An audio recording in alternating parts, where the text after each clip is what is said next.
Au nom du Père et du Fils et du Saint-Esprit. Amen. Viens Esprit Saint, viens Esprit Consolateur. Toi qui connais nos peurs, viens apaiser nos cœurs. Amen. Le Seigneur soit avec vous. Évangile de Jésus-Christ selon Saint Luc. Gloire à toi, Seigneur. En ce temps-là, les publicains et les pécheurs venaient tous à Jésus pour l'écouter. Les pharisiens et les scribes récriminaient contre lui. Cet homme fait bon accueil aux pécheurs et il mange avec eux. Alors Jésus leur dit cette parabole. Un homme avait 2 fils. Le plus jeune dit à son père, « Père, donne-moi la part de fortune qui me revient. » Et le père leur partagea ses biens. Peu de jours après, le plus jeune rassembla tout ce qu'il avait et partit pour un pays lointain où il dilapida sa fortune en menant une vie de désordre. Il avait tout dépensé quand une grande famine survint dans ce pays et il commença à se trouver dans le besoin. Il alla s'engager auprès d'un habitant de ce pays qu'il envoya dans ses champs garder les porcs. Il aurait bien voulu se remplir le ventre avec les gousses que mangeaient les porcs, mais personne ne lui donnait rien. Alors, il rentra en lui-même et se dit, « Combien d'ouvriers de mon père ont du pain en abondance, et moi ici je meurs de faim.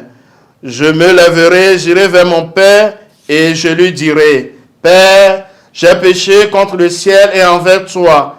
Je ne suis plus digne d'être appelé ton fils. Traite-moi comme l'un de tes ouvriers. » Il se leva et s'en alla vers son père.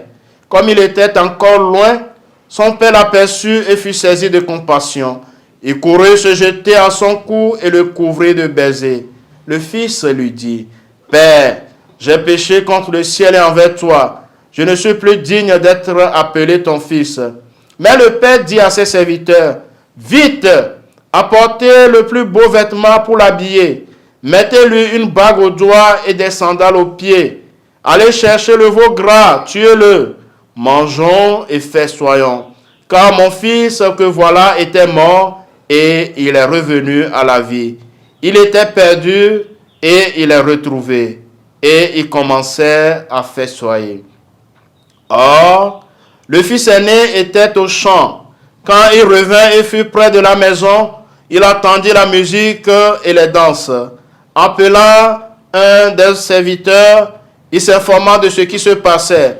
Celui-ci répondit, « Ton frère est arrivé et ton père a tué le veau gras, parce qu'il a retrouvé ton frère en bonne santé. » Alors le fils aîné se mit en colère et il refusait d'entrer. Son père sortit le supplier, mais il répliqua à son père, « Il y a tant d'années que je suis à ton service, sans avoir jamais transgressé tes ordres. Et jamais tu ne m'as donné un chevreau pour festoyer avec mes amis. Mais quand ton fils que voilà est revenu, après avoir dévoré ton bien avec des prostituées, tu as fait tuer pour lui le veau gras. » Le père répondit, « Toi, mon enfant, tu es toujours avec moi, et tout ce qui est à moi est à toi. Il fallait festoyer et se réjouir, car ton frère que voilà était mort, et il est revenu à la vie. Il était perdu, et il est retrouvé. » Acclamons la parole de Dieu. Chers frères et sœurs bien-aimés, en ce samedi 22 mars 2025, samedi de la 2e semaine de Carême en essai, par la parabole de l'enfant prodigue, le Seigneur Jésus veut nous montrer de quel amour inconditionnel nous sommes aimés de notre Père du ciel. Animé par l'orgueil et la convoitise, le plus jeune fils de la parabole, totalement inconscient de l'amour infini que son père lui témoigne, quitte la maison familiale pour aller fêter et dépenser toute la fortune reçue de son père.